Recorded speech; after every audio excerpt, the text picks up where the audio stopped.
Magandang tanghali guys, bali ito ngayon. Meron dumating na yung order natin na auxiliary pan galing sa Shopee. Ilalagay natin sa, dadagdag natin sa condenser pan natin sa kitchen natin kasi medyo may hinaan ako ng lamig pagka itong tanghali. Pwede siya. Galing siya ng Baliches, Quezon City. Bali unboxing natin ito ngayon.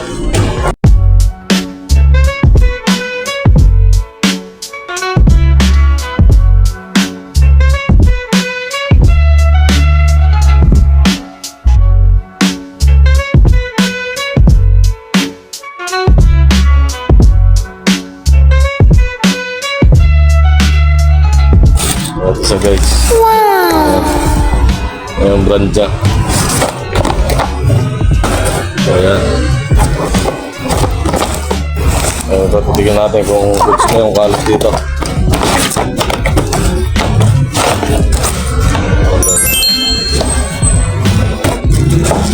Kasama rin para sa bracket.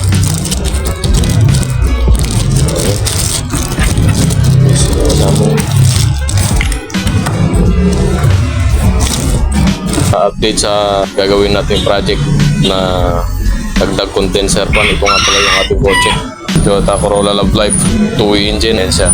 Tapos to, nakita natin yung 2-way engine. Dito siya natin ipupwesto yung auxiliary pan natin dito sa may likuran ng busina na to. So bali ang gagawin natin ngayon, kakalasin natin yung ating grill, dalawang busina, dalawa na to. Tapos itong lock ng hood, saka yung isang bracket ng bumper. Saka ito rin nga pala guys, kalasin natin yung plate number kasi may isang tornilyo rito sa ilalim niya na hindi natin madudukot pagka hindi natin tinanggal. Kaya yan, kalasin natin. So update ako mamaya guys. So ito na nga pala guys yung condenser pan na idadagdag natin sa ating condenser para sa ating aircon. Ayan, sukatin natin kung ilan ba yung sukat dito.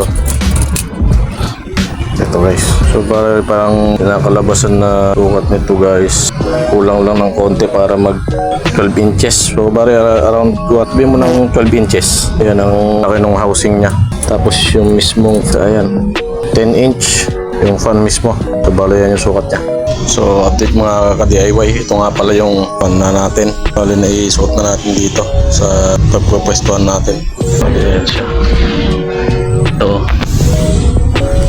Ayan, nakikita nyo naman dito meron siyang gap at sinyalis yan na goods para hindi sumagi doon sa mismong condenser natin yung shroud ng fan para hindi niya magasgas sa kabila. Ayan, bali may gap dyan. Hindi siya didikit doon sa mismong condenser natin. Ayan siya, pansilip nyo. Ayan, meron siyang gap. Ayan, doon yan sa baba. Tapos dito sa may parteng air dryer natin, nagtabas ako dito sa shroud niya. Tinabasan ko na yung konti rito. Kasi pagka hindi mo tinabasan, tatama siya, hindi mo may susuot. Masikip dito sa bandang kaliwa niya. Kaya ayan, niremedyo ko siya. Hindi, bali tinignan ko naman yung mismong fan niya. Hindi naman siya tatama dito. Ito siya. Ayan.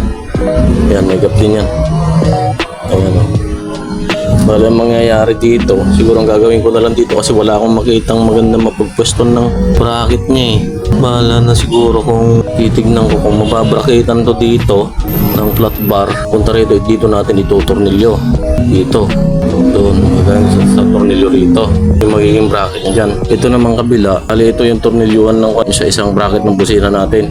Diyan ko na itutornilyo yan. Bali ang mangyayari, matatagusin ko na lang siguro yung tornilyo manggagaling sa loob. Tapos yung magiging tornilyo ng bracket ng busina, bali susuot mo na lang dito, saka ka na lang maglalagay ng nut. Dito siya. Yan ang mangyayari kasi pagka manggagaling dito yung tornilyo natin, parang mahirapan tayo magsuot ng nut dun sa loob kasi ulit yung gap nito dito sa radiator. Kaya yun na lang gagawin yung remedyo. Tapos dito naman sa ilalim, ito yung tornilyo na gagawin natin dito. Ito, dalawang to. Lagyan sa natin ng flat bar. Bali ito, itong flat bar na itong gagamitin natin. Puputol tayo. Tapos ang mangyayari, kumbaga naka-bar siya rito. Tapos gagawan na natin ng pa-L-type siya rito. Tapos naka-tornilyo siya rito. Bali bubutas na lang ako rito ng 10mm na tornilyo. Dito ko siya ibubutas. Ilalagay yung kanang bracket niya. Sa wala na akong kitang maganda magpustuhan eh. Kaya yun na lang, naisip ko dito na lang. Ayan siya. So yan guys, update ako pag natapos ko siyang i-bracket. Okay na yung bracket ng pan natin. Nagawa ko na yung bracket ng auxiliary fan. Ayan, nagawa na natin. Ayan, hindi ko na sa pasensya na, hindi ko na na-videoan. Hirap i-set up dun sa may gawaan.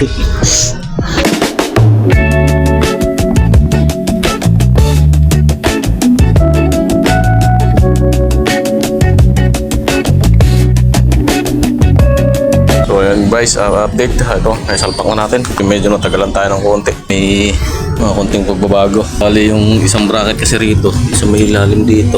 Kinable tie ko na lang. Bali yung dito kasi naka-cable tie na to. Dito naman, ito bali yung sabi ko na nanggagaling sa loob yung tornilyo. Nandito na rin siya, nanggaling pa rin. Gamitan ko lang ng mas mahabang tornilyo para tumagos doon sa may bracket ng mismong fan sa likod. Tapos ang ginawa ko, kinalas ko yung bracket ng radiator muna kanina. Saka ako ibinuka ng konti, binuot ng konti, tapos binuka para masuot ko yung kamay ko rito. Yun, nilagay ko naman yung tornilyo. Ayan, okay na siya. Ito, may gap pa rin naman siya. Ito, parang hindi siya dumidikit dun sa condenser. Tapos, ayun yung sa bracket sa ilalim. Tapos na yan. Wala nang kagalaw-galaw yan. Para naibalik ka natin sa original yung gusto ng mga busina niya. Kahit itong lock ng hood. Yung blower fan mismo, ayun, wala naman sabit. Lakas din. Ang isang ko na lang ngayon, hindi ba kasi dumadating yung relay sa fuse holder na din. Bali ang mangyayari muna ngayon, babalik ko na lang muna tong grill niya. Sasauli ko muna na lahat. Ito yung plaka. Bali, antayin ko na lang muna dumating yung relay sa fuse holder para may salpak. Balik ko muna to guys. Update ulit ako mamaya.